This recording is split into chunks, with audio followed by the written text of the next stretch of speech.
ये भी क्वेश्चन देखिए 24 में आया हुआ लेटेस्ट क्वेश्चन है, अप्रैल में जो पूछा गया है। क्वेश्चन क्या पूछा जा रहा है देखिए, तो इतना सिंपल क्वेश्चन इस बार जेडब्ल्यू में पूछा जा रहा है एनएलएम से, तो अब क्या ही कहें। देखिए, a wooden block is initially at rest on the ground is pushed by a force which increases linearly with time।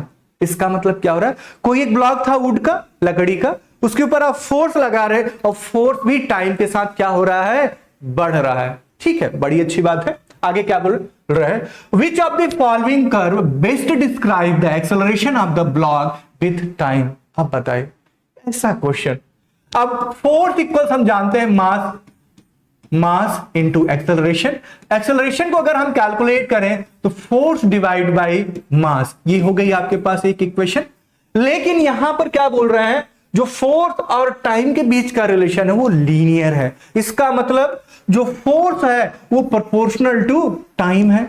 अगर ये प्रोपोर्शनलिटी कांस्टेंट हटा दें तो आप जानते हैं यहां पर एक कांस्टेंट आ जाता है, ये टी। अब ये इक्वेशन नंबर 2 की जो वैल्यू है हम 1 में रख देते हैं, तो एक्सेलरेशन इक्वल्स हम क्या लिख सकते हैं, क्या, के टी डिवाइड बाई, अच्छा ए देखें तो हम ये के बाई एम को अलग करें तो एक कांस्टेंट है, और टाइम, इसका मतलब जो एक्सेलरेशन है वो प्रोपोर्शनल टू टाइम। और ये कैसा बन गया, ये बन गया y इक्वल्स mx। मतलब ये स्ट्रेट लाइन है जो ओरिजिन से पास हो रही है। अब आप देख लीजिए कौन सा ऐसा ऑप्शन है जो स्ट्रेट लाइन हो और ओरिजिन से पास हो रहा, बस एक ही ऑप्शन है, और कौन सा है, b is the right option.